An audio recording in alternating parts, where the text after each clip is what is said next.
please, whatever it takes, call your grandmother, go to your great-grandfather's burial spot, go back to the old country, go to a shelter, do something that recalibrates your perspective on what is actually going on here. Every person in here fucking won the lotto. You won. Way too many people have made decisions without ever trying. Everybody's judging themselves way too early.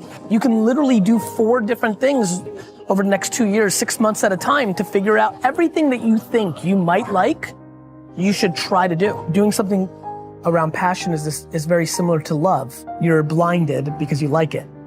It's not rational. It's not rational. The number one reason I push patience, man, patience. Everybody's looking up to audit themselves where they are now, is because patience will give you the air cover to take risks. Time is your asset. What I would do is gather as many experiences as possible. The one thing a 20-year-old has over me is 20 years. Get the fuck out of the machine for a second and think about what you're doing here. You get optimism and patience, you're fucking off to the fucking races.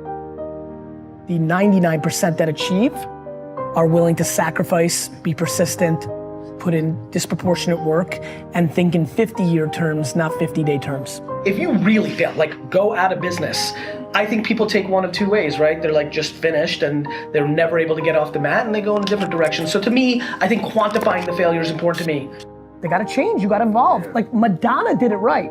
She reinvented herself 14 times. That's why she had a long career.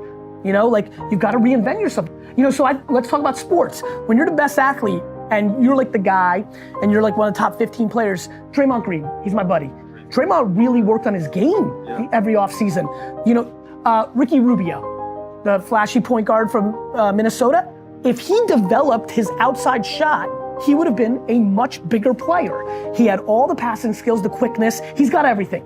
If instead of going to Ibiza and fucking chicks in the off season, he worked on his 18-foot jumper, he'd be in the game. If you are 22 years old, you are entering, first of all, some of the greatest years of your life, A, but B, this is the moment, because you have to understand, this next 5-year window is when you don't go practical and safe.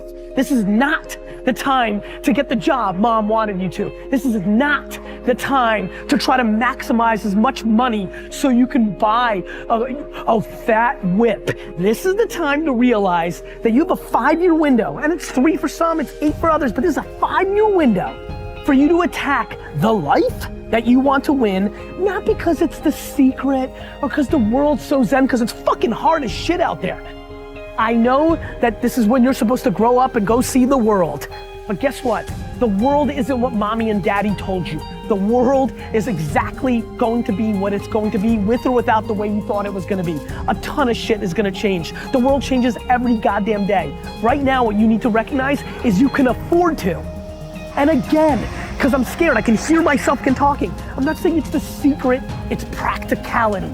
When you are in your early 20s, this is when you can grind at your highest levels, because there isn't all the baggage that comes across from life. It's harder for the 42-year-olds that are watching right now to listen to this advice. You can't just wake up tomorrow and be like, let's go, because little Sally has soccer fucking practice, and because you've got a million other things that are holding you down. But boy, if you're lucky enough to be graduating today with not an idea of what you're gonna do with your future, nobody's ever been luckier than you. Please recognize that. If you want to be an anomaly, you have to act like one.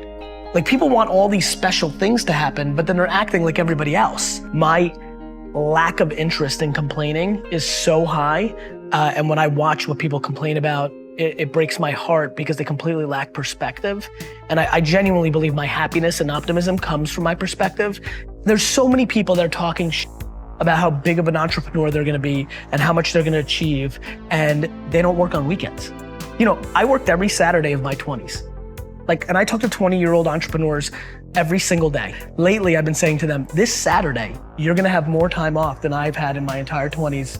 So before you tell me how you're gonna be bigger than me, start thinking about what you're actually doing. I think positivity and good is practical advice to building an empire.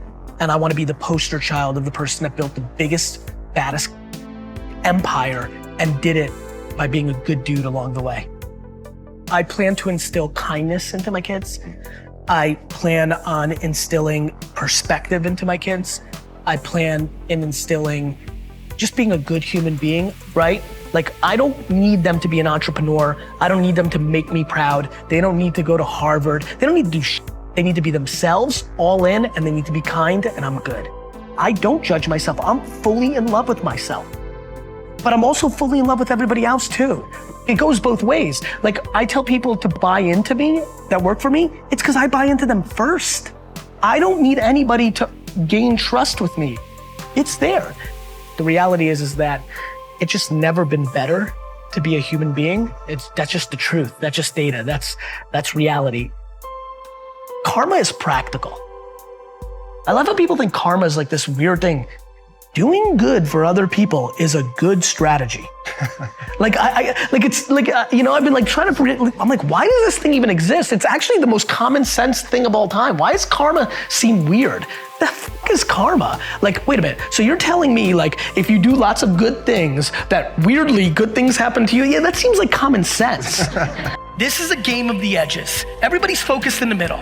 90%, 95%, 99% of the shit you think about and you consume is in the middle, so you don't pay attention to the edges. It's a fucking game of the edges.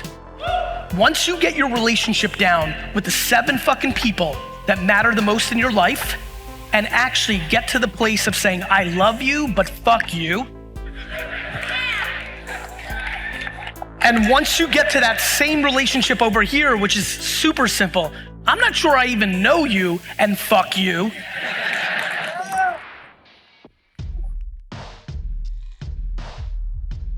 That's the game. Now, don't confuse fuck you. Let me explain what I mean.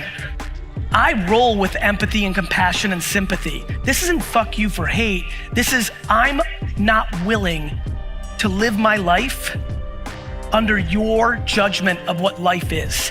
Because eventually, let me tell you the biggest mistake people make that I've observed through the millions of interactions over the last decade that I consume. There are people right now that are living their life still in their 40s and 50s based on the opinion of their parents. They think they're doing the right thing because they fucking actually love their parents. I get it. I love my parents so uncomfortably much, it scares me.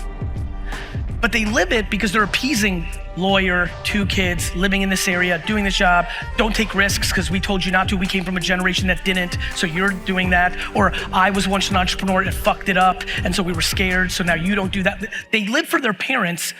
They think it's good because everything's good because you're doing what your parents want, you feel like it's good. And then life keeps going.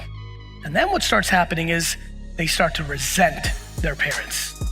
Because now they're popping to their 50th birthday, their 60th birthday, their 65th birthday. They get a health scare and they're like, fuck, I'm not doing what I want to be doing. My friends, until our society, and this country especially, redefines success in being happy, not being rich, everybody will continue to go down the path that we're seeing in our society of depression, anxiety, drugs.